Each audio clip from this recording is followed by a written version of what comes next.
In this video, we're unboxing the 2-jaw puller.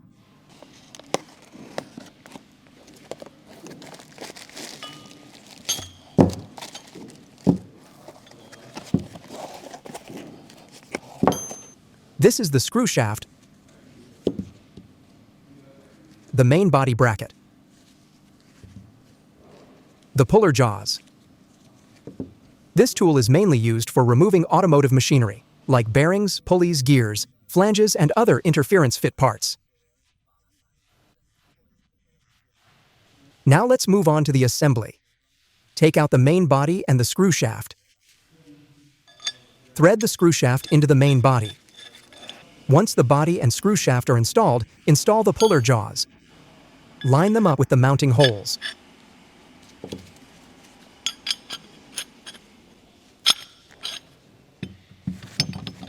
Now the tool is fully assembled.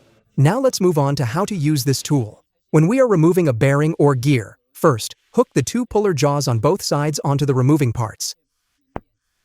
Then, use a wrench to turn the screw shaft. Use the shaft end of the part being removed as the pivot point. The screw shaft's tightening force moves the jaws backward, which pulling the part out.